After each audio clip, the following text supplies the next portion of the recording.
Hello friends, I Sonali welcome to all of you. मित्रांनो, आपली 21 जुलै रोजी राज्यसेवा जी होणार होती ती पोस्टपोन झाली आहे आणि ती आता 25 ऑगस्ट रोजी होणार आहे मित्रांनो. तर मग आपल्याला आणखी कालावधी भेटला आहे चांगला अभ्यास करण्यासाठी. मित्रांनो, आपण मागच्या सेशन्समध्ये हिस्ट्रीवरील प्रश्न बघत होतो जे राज्यसेवा मेन्सला येऊन गेलेले आहे. आत्ता लेटेस्ट जानेवारी 2024ला जी राज्यसेवा झाली होती त्यावरील आपण GS1 हिस्ट्रीवरील प्रश्न बघतोय. तर आता पुढच्या सेशन्समध्ये पण आपण राहिलेले प्रश्न बघणार आहोत. चला तुम्ही कुठलाही वेळ न दवडता आपण आपल्या प्रश्नांकडे वळूया. तर क्वेश्चन नंबर 46 आहे मित्रांनो. सन 1935च्या भारत सरकारच्या कायद्यांमध्ये संघराज्याची घटना बनविण्याचा आणि दुरुस्ती करण्याचा अधिकार डॅशला देण्यात आला होता. तर ऑप्शनमध्ये आहे गव्हर्नर जनरल, केंद्रीय कायदेमंडळ, ब्रिटिश सरकार की गव्हर्नर जनरलचे कार्यकारी मंडळ. तर मित्रांनो, हा अधिकार आहे ना ब्रिटिश सरकारला देण्यात आला होता. So option number 3 is correct answer. पुढचा प्रश्न बघा. क्वेश्चन नंबर 47 आहे. शिमला परिषदेविषयी विचारले आहे. तर 1945च्या शिमला परिषदेच्या संदर्भात आपल्याला चुकीचे विधान ओळखायचे. तर स्टेटमेंटमध्ये एमध्ये आहे की काँग्रेसचे प्रतिनिधी म्हणून मौलाना आझाद सहभागी झाले होते. स्टेटमेंट बी आहे की हिंदू महासभेचे प्रतिनिधी म्हणून पंडित मदनमोहन मालवीय सहभागी झाले होते. स्टेटमेंट सी आहे की सदर परिषदेत वेवेल योजनेवर चर्चा झाली. आणि स्टेटमेंट डी आहे की मुस्लिम लीगचे प्रतिनिधी म्हणून मोहम्मद अली जिना सहभागी झाले होते. तर याचं योग्य उत्तर आहे मित्रांनो स्टेटमेंट बी हे चुकीचं विधान आहे मित्रांनो. मग आता स्टेटमेंट बी चुकीचं का आहे मित्रांनो? तर या शिमला परिषदेमध्ये ना हिंदू महासभेला आमंत्रणच नव्हते म्हणून हे विधान हे स्टेटमेंट चुकीचं ठरते. सो आपल्याला चुकीचं ओळखायला लावलं आहे. So option number 2 is correct answer असणार आहे. पुढचा प्रश्न बघूया. क्वेश्चन नंबर 48 आहे. काश्मीर संस्थानांच्या विलिनीकरणाच्या वेळी डॅश हे संस्थानाचे पंतप्रधान होते. कोण होते त्यावेळेस पंतप्रधान? ऑप्शनमध्ये दिले की पंडित रामचंद्र काग, न्यायाधीश मेहरचंद महाजन, मेजर जनरल सिंग की लॉर्ड इस्मे. तर याचं योग्य उत्तर आहे न्यायाधीश Mehrchand Mahajan. Option number 2 is correct answer. आता बघा 49 क्वेश्चन नंबर 49 दिले की काँग्रेस पक्षाच्या कार्यकारिणीने 1967 साली जाहीर केलेल्या 10 कलमी कार्यक्रमात खालीलपैकी कशाचा अंतर्भाव होता? तर ऑप्शनमध्ये दिले बँक आणि विमा उद्योगांचे राष्ट्रीयकरण, परराष्ट्र व्यापारावर सरकारचे नियंत्रण, जमीन सुधारणा की कार्यक्रमाची जलद अंमलबजावणी की औद्योगिक मक्तेदारीवर नियंत्रण. मित्रांनो, हे वरील सर्व पर्याय बरोबर आहे. या वरीलपैकी सगळ्यांचा समावेश हे काँग्रेस कार्यकारिणीच्या पक्षाचे 10 कलमी कार्यक्रम झाला होता त्यामध्ये या सगळ्यांचा अंतर्भाव होता. So option number 4 will be correct answer. आता क्वेश्चन नंबर 50वा प्रश्न आहे. चुकीची जोडी ओळखायची आहे. तर यामध्ये दिले की जनवाद महिला आघाडी, मानुषी अन्वेषा की उस्मानिया विद्यापीठ. तर यामध्ये ना मित्रांनो जोड्या लावायचं 3rd अन्वेषा ही चुकीचं उत्तर आहे. त्यांनी दिले की बंगालमध्ये स्त्रीवादी मुखपत्र. तर हे चुकीचं आहे मित्रांनो. तर जनवादी महिला आघाडी CPIM हे बरोबर आहे. मानुषी महिला चळवळीसाठी काम करणारे निरतकाली होते. आणि उस्मानिया विद्यापीठ पुरोगामी स्त्री संघटनेची स्थापना झाली होती की ती 1974ला. सो चुकीचं ओळखायला लावलं आहे त्यामुळे आपलं 3rd ही जोड्या लावा तर आपलं उत्तर बरोबर असणार आहे. आता क्वेश्चन नंबर 51 बघा मित्रांनो. अच्युत बळवंत कोल्हटकर आणि विष्णू गणेश पिंगळे हे कोण होते मित्रांनो? ते मराठी नाटकांचे लेखक होते का? ते महाराष्ट्रातील क्रांतिकारी होते? ते मराठी रंगभूमीवरील नट होते की ते विद्यार्थी नेते होते? तर मित्रांनो, हे अच्युत बळवंत कोल्हटकर आणि विष्णू गणेश पिंगळे हे महाराष्ट्रातील क्रांतिकारी होते. So option number 2 is correct answer. 52 बघा आता. प्रश्न क्रमांक 52. कलकत्त्याच्या रस्त्यावर खादी विकत असल्यामुळे बसंती देवी, उर्मिला देवी आणि सुनीती देवी या डॅश डॅश कुटुंबातील स्त्रियांना अटक करण्यात आली होती. मग ते कोणत्या कुटुंबातील होत्या? सुभाषचंद्र बोस, बंकिमचंद्र चट्टोपाध्याय, C.R. दास, रमेशचंद्र टागोर. तर मित्रांनो ही C.R. दास या कुटुंबातील होत्या. C.R. दास या कुटुंबातील स्त्रियांना अटक करण्यात आली होती. So option number 3 you will be correct answer. आता क्वेश्चन नंबर 53 बघा.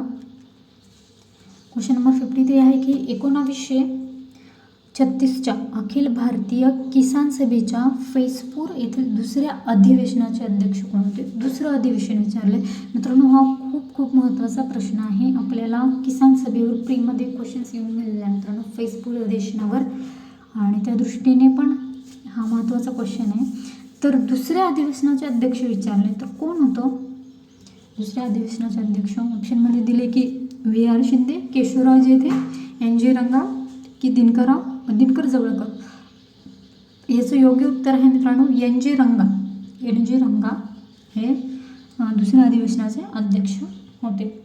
मग मित्रांनो पहिलं अधिवेशन कुठे झालं होतं फैजपूरचं? तर 1936 मध्ये लखनौ येथे पहिलं अधिवेशन झालं होतं फैजपूर येथे. आणि सॉरी मित्रांनो, पहिले अधिवेशन हे 1936 मध्ये लखनौ येथे झाले होते आणि त्यावेळेसचे अध्यक्ष हे स्वामी सहजानंद सरस्वती होते आणि या संघटनेचे सचिव N.G. रंगा होते. जेव्हा पहिलं अधिवेशन झाले होते त्यावेळेस पहिल्या अधिवेशनाच्या वेळेस N.G. रंगा हे सचिव होते आणि दुसऱ्या फैजपूर अधिवेशनाचे ते अध्यक्ष होते. So option number 3 will be correct answer. So question number 54 बघा. आता खालीलपैकी कोणते किंवा कोणत्या ठरावाचा समावेश 1936च्या फैजपूर अधिवेशनात नव्हता? पुन्हा एकदा फैजपूर अधिवेशनावर प्रश्न आलेला आहे मित्रांनो. तर ऑप्शनमध्ये दिले की 1935च्या कायद्याला संमती देण्यात आली. बी आहे की 13 कलमी कार्यक्रमाला मंजुरी देण्यात आली. सी आहे घटना परिषद बोलवण्याची मागणी करण्यात आली. आणि डी आहे की सावकारी शोषणाच्या धोरणाचा निषेध करण्यात आला. तर याचं योग्य उत्तर आहे मित्रांनो ऑप्शन नंबर 4 ए आणि डी बरोबर आहे. ऑप्शन नंबर 4 ए आणि डी बरोबर आहे मित्रांनो. तर मित्रांनो हे जे फैजपूर काँग्रेस अधिवेशनाविषयी आपण आणखी जाणून घेऊया. हे जे अधिवेशन होतं ना मित्रांनो हे भारतीय राष्ट्रीय काँग्रेसचे 50वे अधिवेशन होते फैजपूरचे. 50वे अधिवेशन होते ते 26 ते 28 डिसेंबर 1936 दरम्यान फैजपूर येथे झाले होते. आणि हे खेडेगावात होणारे हे पहिले अधिवेशन होते. आणि या अधिवेशनात आहे ना मित्रांनो मोठ्या संख्येने म्हणजे सुमारे किती 40,000 इतके शेतकरी सहभागी झाले होते. 40,000 इतके शेतकरी सहभागी झाले होते. आणि यामध्ये मित्रांनो धनाजी नाना चौधरी आणि साने गुरुजी यांनी या अधिवेशनाच्या आयोजनात महत्त्वाची भूमिका बजावली होती. आणि शेतकऱ्यांच्या हिताच्या मांडणाऱ्या काँग्रेससाठी फैजपूर अधिवेशन हे महत्त्वाचे ठरले होते. यामध्ये ना शेतकऱ्यांच्या हिताच्या मागण्या मांडल्या होत्या. आणि या अधिवेशनाचे एक मुख्य कारण होतं मित्रांनो ते खूप महत्त्वाचं आहे की या अधिवेशनाचे जे अध्यक्षपद आहे ना ते जवाहरलाल नेहरू यांनी केले होते मित्रांनो. आणि जे काँग्रेसच्या प्रभावाच्या शिखरावर होते त्यावेळेस. ओके, तो फैजपूर अधिवेशन लक्षात ठेवायचे आपल्याला. तर आपल्या या प्रश्नाचं योग्य उत्तर आहे ऑप्शन नंबर 4 ए आणि डी बरोबर आहे. पुढचा प्रश्न बघूया आपण. क्वेश्चन नंबर 55 विचारलं. त्यामध्ये आहे की 1892च्या भारतीय परिषद कायदा ब्रिटिश सरकारमधील कोणत्या पक्षाने पारित केला? लोकशाहीवादी पक्ष, रूढीवादी कन्झर्वेटिव्ह पक्ष, मजूर पक्ष की पुरोगामी पक्ष? मित्रांनो आता ऑप्शनमध्ये आपल्याला एक सेकंड ऑप्शनमध्ये दिसते की रूढीवादी दिले आणि इन ब्रॅकेट कन्झर्वेटिव्ह पक्ष दिले. तर मित्रांनो जेव्हा आयोग आहे ना असं इन ब्रॅकेटमध्ये आपल्याला काही सांगत असतं ना तर ते योग्य उत्तर असण्याची जास्त शक्यता असते. हे ट्रिक आहे मित्रांनो, की आयोग हिंट देत असतं आपल्याला की हे योग्य उत्तर असणार आहे. सो ऑप्शन नंबर सेकंड हे आपलं योग्य उत्तर आहे. रूढीवादी कन्झर्वेटिव्ह पक्षाने पारित केला होता हा कायदा. So option number second will be correct answer. आता 56 बघा. पद्मा, जया, विजया आणि रत्ना ही डॅश डॅशची भरघोस उत्पन्न देणारी बियाणे आहे. कशाची उत्पन्न देणारी बियाणे आहे? तर तांदूळची भरघोस उत्पन्न देणारी बियाणे आहे. पुढचा प्रश्न बघा 57. हिंदू महासभेविषयी आला आहे. याआधी पण आता क्वेश्चन बघितला आपण, हिंदू महासभेविषयी विचारलेलं होतं. आता पुन्हा हिंदू महासभेवर प्रश्न आला आहे मित्रांनो. हिंदू महासभेचे कार्यकर्ते आणि ते काम करीत असलेले ठिकाण विचारले. आता ऑप्शन बघा. ऑप्शनमध्ये दिले नगो अभ्यंकर, महादेवशास्त्री दिवेकर, शिवराम विष्णू मोडक आणि विष्णुरामराव पाटील दिले. तर यामध्ये ना एक आहे की आपण म्हणजे बऱ्यापैकी शिवराम विष्णू मोडक जे होते ना मित्रांनो, ते सातारा येथे कार्यरत होते. सातारा येथे शिवराम विष्णू मोडक. तर मला ऑप्शनमध्ये बघायचे सीचं थर्ड कुठे दिसते का? हे सीचं थर्ड ऑप्शन नंबर 1मध्ये दिसते मित्रांनो. आणि यामध्ये एक जरी माहिती असलं ना, जर तुम्हाला विष्णुरामराव पाटील जरी माहिती असले असते ना, ते सोलापूर येथे कार्य करीत होते, तर आपल्याला ऑप्शनमध्ये हे डीचं 1 सापडते. आपलं उत्तर निघत होतं मित्रांनो. तर असं आपल्याला म्हणजे उत्तर शोधायचे आहे मित्रांनो ऑप्शन सहित. तर याचं योग्य उत्तर आहे मित्रांनो 57चं 1 ऑप्शन नंबर 1. त्याचबरोबर नको अभ्यंकर हे पुणे येथे कार्यरत होते आणि महादेव शास्त्री दिवेकर हे सांगली मिरज येथे कार्यरत होते. So option number 1 is correct answer. 58 बघा आता 58. त्यामध्ये विचारले की जून 1930मध्ये नासू हर्डीकर यांनी स्थापन केलेल्या हिंदुस्थानी सेविका दलाच्या कॅप्टन कोण होत्या? हिंदुस्थानी सेविका दलाच्या. तर यामध्ये दिले की कल्याणी सय्यद, कुसुम सोहनी, कावेरी चौधरी, कृष्णा सरदेसाई. तर याचं योग्य उत्तर आहे मित्रांनो कल्याणी सय्यद या हिंदू सेविका दलाच्या कॅप्टन होत्या. So option number 1 is correct answer. आता 59 बघा मित्रांनो. पुन्हा हिंदू महासभेविषयी विचारले. तर खूप म्हणजे या प्रश्नावरून आपल्याला दिसते की हिंदू महासभेवर आयोगाचा कल म्हणजे 2 ते 3 प्रश्न झाले. आयोगाचा कल जास्त आहे हिंदू महासभेवर. तर हे चांगल्या रीतीने करून ठेवा. हिंदू महासभा. तर हिंदू महासभेविषयी काय सत्य विचारले आपल्याला. आता ऑप्शन बघा मित्रांनो. हिंदू महासभेचे 19वे अधिवेशन 1 जानेवारी 1938 रोजी कर्णावती येथे पार पडले. आणि स्टेटमेंट बी आहे की 1949मध्ये नाभा खरे हे हिंदू महासभेचे अध्यक्ष होते. सो सत्य विचारले. तर मित्रांनो याचं योग्य उत्तर आहे ए. विधान ए आणि बी दोन्ही पण सत्य आहे. So option number 3 is correct answer.